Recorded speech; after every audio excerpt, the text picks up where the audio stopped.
কোনো প্রকার বাটার ছাড়াই শুধুমাত্র প্যানের উপরে আজকে তৈরি করে দেখাবো ধনেপাতা দিয়ে অসম্ভব মজার নরম তুলতুলে গার্লিক নানের রেসিপি, যেটা সারা দিন থাকবে তুলোর মতো নরম তুলতুলে। আজকের নান তৈরি করার জন্য একটা প্যানে নিয়ে নিচ্ছি 1 কাপ পরিমাণ গরুর দুধ, তার সাথে দিয়ে দিচ্ছি 1 চা চামচ পরিমাণ ইস্ট, দিয়ে দেব স্বাদ মতো লবণ, আর দিয়ে দেব 1 চা চামচ পরিমাণ চিনি।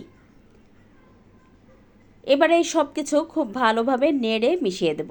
এখন এর মধ্যে দিয়ে দেব 2 কাপ পরিমাণ আটা। আপনি চাইলে ময়দা দিয়েও করতে পারেন। তারপর সব কিছু হাতের সাহায্যে খুব ভালোভাবে মেখে নেব।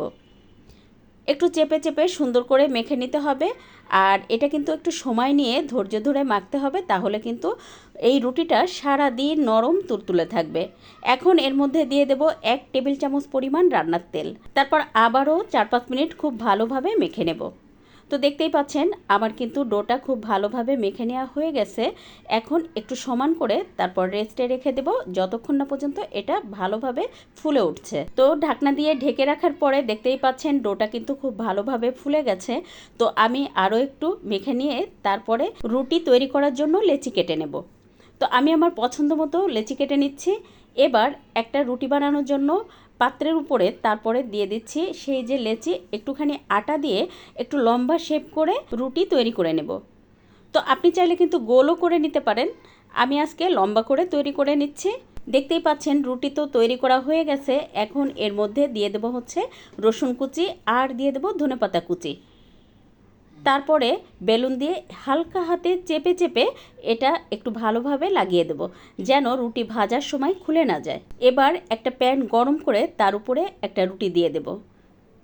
30 সেকেন্ড মতো রেখে তারপরে রুটির একটা পাশ উল্টে দেব। দেখতেই পাচ্ছেন একটা সাইড কিন্তু বেশ ভালোভাবে ভাজা হয়ে গেছে। তো অপর পাশও কিন্তু আরও 30 সেকেন্ড রেখে আমি উল্টে পাল্টে দিয়ে তারপর হচ্ছে 2 সাইড খুব ভালোভাবে ভেজে নিয়েছি। আর প্রত্যেকটা রুটি আমি একইভাবে তৈরি করে একইভাবে কিন্তু ভেজে নেব। প্যানের উপরে প্রথমে এক পাশ দিয়ে 30 সেকেন্ড দিয়ে তারপর ভেজে আরও অপর পাশ উল্টে দেব। উল্টে দিয়ে আরও 1 মিনিট মতো রেখে তারপরে আর এক পাশ আর একটু ভেজে তারপরে কিন্তু উল্টে নেব। তো এভাবে কিন্তু আমি প্রত্যেকটা রুটি একইভাবে ভেজে নিয়েছিলাম। আর দেখেই বুঝতে পারছেন আমার প্রত্যেকটা রুটি কিন্তু খুব ভালোভাবে ভেজে নেওয়া হয়ে গেছে। এভাবে যদি সকালে রুটিটা তৈরি করেন তাহলে কিন্তু সারা দিন ঠিক একইভাবে তুলোর মতো নরম তুলতুলে থাকবে। আর আজকের ভিডিও যদি ভালো লেগে থাকে তাহলে প্লিজ প্লিজ একটু শেয়ার করে দিবেন, লাইক কমেন্ট ফলো করে পাশে থাকবেন। আজ এ পর্যন্ত, সবাই ভালো থাকবেন। আল্লাহ হাফেজ।